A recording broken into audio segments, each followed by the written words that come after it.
Évoquerons la vie pensive et fastueuse de Tlemcen, qui se pare de ses monuments comme la jeune musulmane de ses joyaux. Dans un paysage quelque peu pyrénéen qui s'allie à la limpidité des cieux africains, Tlemcen demeure un extraordinaire écrin d'histoire.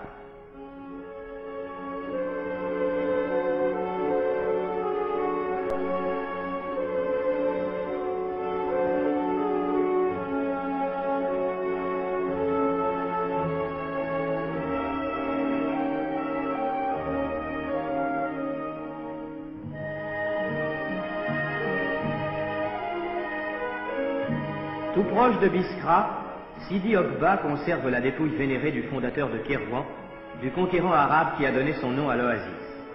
Et tandis que dans l'oasis, le temps semble avoir suspendu son cours et la vie son évolution, le mausolée où repose le grand homme est un lieu de pèlerinage et de piété.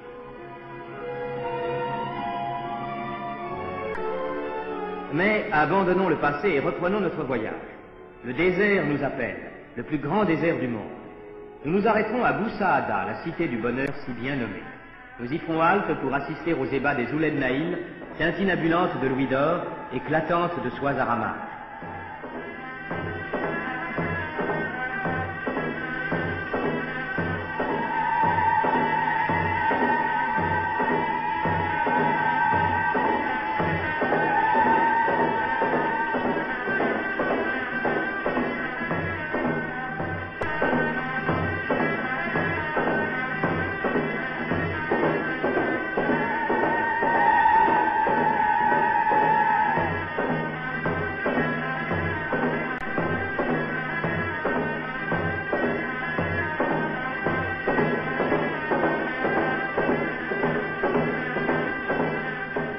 Puis, en route vers les dunes, nous traverserons l'ouest que le grand peintre Dinet a tant aimé et sur les bords duquel il a brossé la plupart de ses œuvres.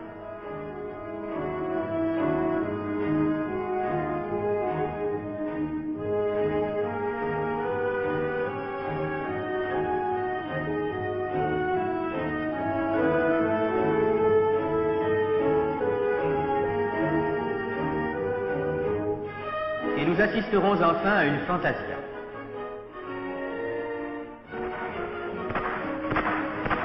Que faut-il admirer le plus de l'adresse des cavaliers ou de la finesse de leur monture qu'excite l'odeur grisante de la foule?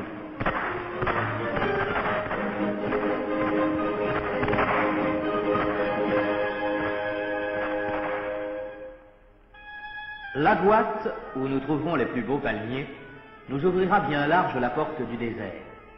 Pour les citadins du Nord, la naissance du jour n'est que le retour à la clarté. Au Sahara, c'est un réveil éclatant, une féerie extraordinaire. C'est un chant d'allégresse comme un cri de victoire que pousse le soleil, triomphant de la nuit.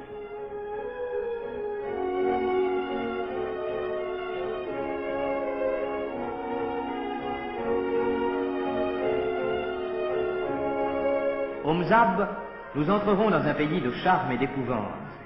Ville curieuse que domine le minaret de la mosquée, marchés colorés qui tiennent une si grande place dans la vie musulmane, région étonnante dont nous conserverons le souvenir précieux.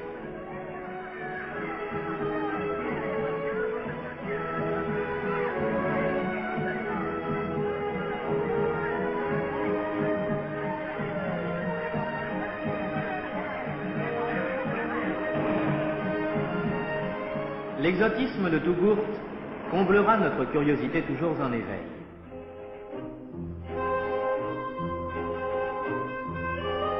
Nous flânerons à l'ombre de ces rues couvertes, dans la palmeraie où le soleil joue une sarabande extravagante d'ombre et de lumière, tandis que se fait la cueillette des dattes.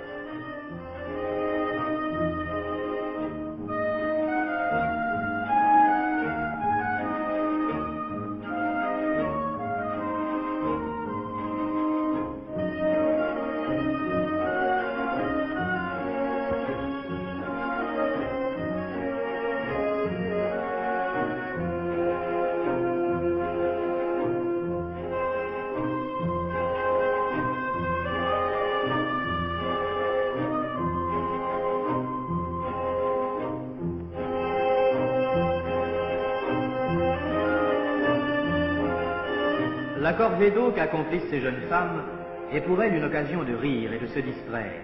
Mais l'eau est rare, c'est ici la véritable source de la vie. Pour qu'il fasse tomber du ciel la pluie bienfaisante, les prières montent vers Allah, psalmodiées par de longues files de suppliants groupés derrière leurs emblèmes religieux.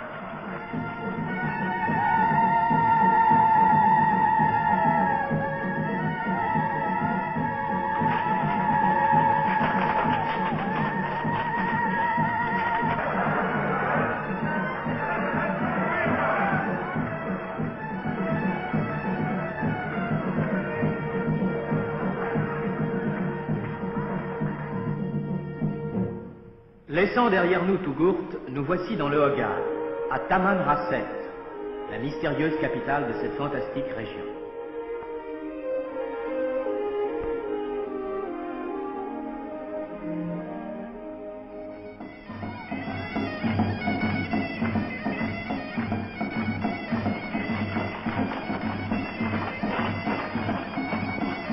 Nous reprendrons la route du nord en nous arrêtant à El Golea afin de nous incliner sur la tombe du Père. El Golea, à l'ombre de son vieux Ksar, est un dieu enchanteur. Ses jardins abritent la rose et l'oranger, acclimatés sous les palmiers par on ne sait quel miracle de la nature ou de la ténacité de l'homme.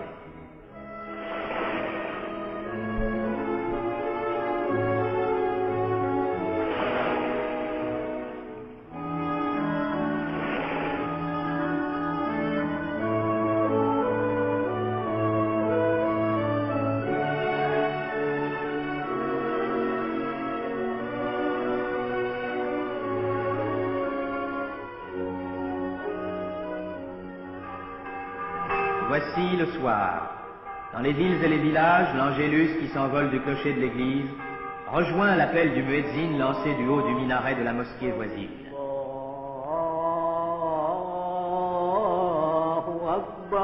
Et là-bas, dans les campagnes, et jusque dans le désert sur le sable chaud, d'autres fidèles se prosternent en invoquant Allah, symbole émouvant de la paix des cœurs, symbole de l'Algérie, où la nature et les hommes ont conjugué leurs efforts pour en faire une terre d'énergie féconde et de vaste avenir.